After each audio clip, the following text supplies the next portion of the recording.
Assalamualaikum warahmatullahi wabarakatuh. Hai teman-teman semuanya, apa kabar? Perkenalkan, nama saya Sri Oktavia, mahasiswa Hima Prodi Pendidikan Sejarah Universitas Riau.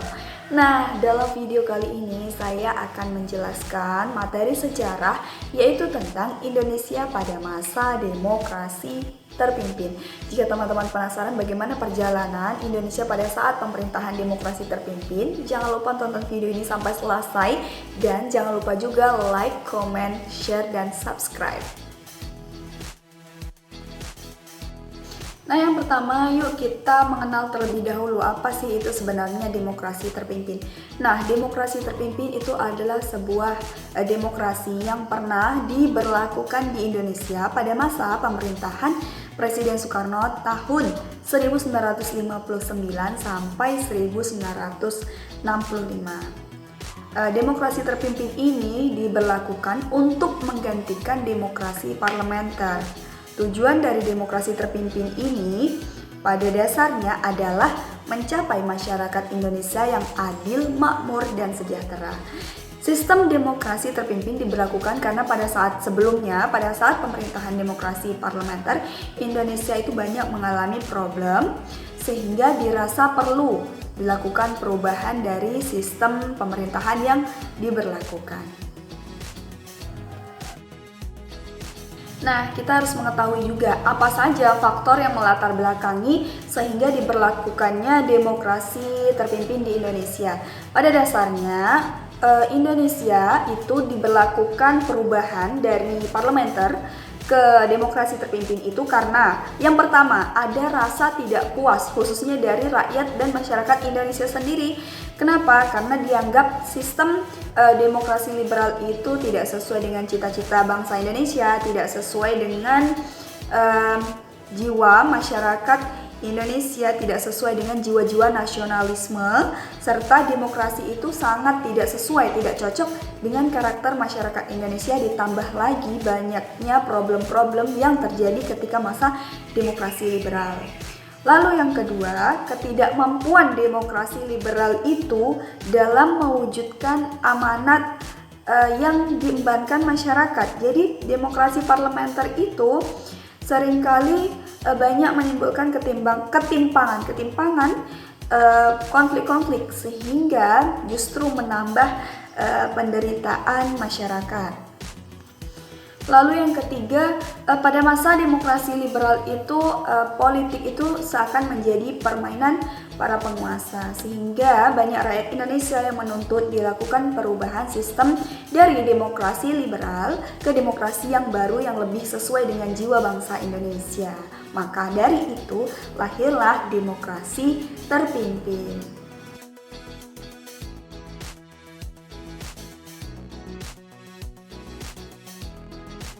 Nah, pada tahap ini saya akan menjelaskan perkembangan Indonesia pada masa demokrasi terpimpin. Nah, pada awalnya ditetapkan demokrasi terpimpin itu karena dikeluarkannya dekret presiden tanggal 5 Juli 1959. Nah, yang menjadi ciri yang menonjol dari demokrasi terpimpin ini adalah peran yang dominan dari presiden sebagai pemimpin. Lalu terbatasnya peranan parpol, lalu di sini juga ada yang bisa dibilang hal negatifnya itu berkembang pengaruh komunis dan yang hal positifnya lain yaitu meluasnya peranan ABRI. Nah, selain itu presiden pada demokrasi terpimpin ini memiliki kuasa penuh untuk mengatur regulasi negara di mana dia menentukan menteri-menteri, dia meminta bantuan menteri-menteri dalam menyusun dan membantu dalam urusan hal kenegaraan. Selanjutnya, perkembangan hukum pada masa demokrasi terpimpin. Demokrasi terpimpin ini memang sejak awal pemberlakuannya itu memang berdasarkan atas konsep Undang-Undang Dasar 1945. Nah, hal ini selanjutnya Soekarno sebagai presidennya itu memberikan pernyataan bahwasannya hukum lebih diarahkan terhadap hak-hak yang mutlak. Artinya memang Undang-Undang Dasar tahun 1945 itu memang menjadi tolak ukur dalam menjalankan roda pemerintahan. Pada masa demokrasi terpimpin ini bukan berarti tidak ada problematika juga teman-teman. Lalu bagaimana perkembangan politiknya? Pada saat itu ada sejarah kelam atau sejarah pahit di mana itu terjadi pembubaran Partai Masyumi dan PSI. Hal ini dilakukan karena apa? Partai Masyumi dan PSI ini merupakan organisasi yang banyak melakukan pemberontakan karena pemimpin-pemimpinnya turut serta dengan pemberontakan yang disebut PRRI. Setelah ada upaya penyampaian aspirasi rakyat dengan jalan pembubaran Masyumi dan PSI, apakah problematika Indonesia pada saat itu di bidang politik selesai? Tidak. Setelah itu terjadi instabilitas dari segi politik, sehingga pada saat itu Indonesia banyak juga mengalami kekacauan. Lalu yang kedua, Presiden Soekarno mengeluarkan program ataupun gebrakan baru yang sebenarnya ini adalah hal yang buruk, di mana Presiden Soekarno itu menciptakan Nasakom. Tujuannya apa? Karena dia menganggap bahwasannya apabila politik itu digabung antara nasionalis, agama, dan komunis, hal ini akan menjadi kekuatan politik yang kokoh. Maka dari itu Presiden Soekarno itu mengeluarkan kebijakan pemberlakuan Nasakom. Namun dari Nasakom ini justru yang membawa malapetaka dengan nantinya akan ada tragedi hebat yaitu G30 SPKI. Nah, selanjutnya saya akan membahas kondisi sosial budaya pada masa demokrasi terpimpin di Indonesia. Yang pertama, pada saat itu pernah terjadi pelarangan pedagang asing di luar ibu kota daerah. Jadi dalam bidang sosial pada saat itu pernah terjadi konflik antara pedagang asing, utamanya itu dari Cina. Nah, pada saat itu pedagang asing dilarang berdagang di pedesaan. Akibatnya banyak dari mereka akhirnya dipindahkan ke kota.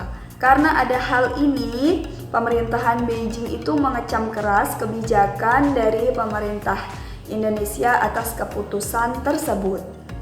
Lalu yang kedua, ada kerusuhan di Jakarta pada saat itu karena Indonesia pernah terlibat konfrontasi dengan Malaysia, sehingga hal ini berbuntut panjang. Kedutaan besar Indonesia di Malaysia, KBRI Indonesia di Malaysia itu dirusak. Juga hal ini berujung pada pemutusan hubungan diplomatis antara Indonesia dan Malaysia. Hal ini memang benar-benar terjadi.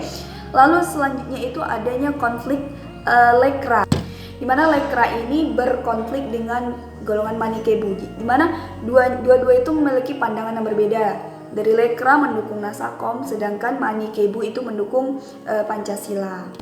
Dan yang terakhir, kondisi sosial budaya pada masa demokrasi terpimpin.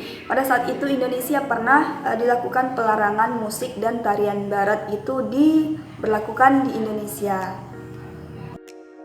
Nah, selanjutnya kondisi ekonomi. Sejak diberlakukan demokrasi terpimpin, memang fokus utama dari Presiden Soekarno itu adalah memberlakukan sistem ekonomi terpimpin. Maka dari itu pemerintah mengeluarkan beberapa regulasi dan kebijakan. Di antara yang pertama itu adalah pembentukan Depernas atau Dewan Perancangan Nasional. Lalu selanjutnya untuk mencapai perbaikan ekonomi, pada saat itu Indonesia juga diberlakukan Sanarin, itu untuk menjaga kondisi stabilitas ekonomi Indonesia. Lalu yang ketiga ada Dekon, di mana strategi dari Dekon ini adalah menciptakan iklim ekonomi Indonesia yang nasionalis, bebas dari sisa-sisa imperialisme dan kolonialisme. Lalu tahapan ini merupakan persiapan menuju ekonomi Indonesia yang lebih sosialis. Namun di balik usaha-usaha itu ada juga kebijakan ekonomi Soekarno yang dianggap kurang tepat, yaitu membengkaknya hutang keuangan negara, karena pada saat itu banyak sekali dilakukan pembangunan proyek-proyek besar yang memakan dana besar. Maka dari itu Indonesia banyak terlilit hutang. Nah, terlepas dari suka duka Indonesia pada masa diberlakukannya demokrasi terpimpin, lalu hal yang menyebabkan Indonesia itu mengakhiri demokrasi terpimpin karena ada satu peristiwa besar, yaitu G30 SPKI. Tentunya teman-teman sudah tidak asing lagi dengan peristiwa G30 SPKI ya, yaitu pembantaian 7 jenderal oleh golongan Nasakom ataupun PKI. Nah, karena kemunculan PKI ini muncullah Tritura, 3 tuntutan rakyat, yang diantaranya salah satunya itu adalah upaya pembubaran PKI.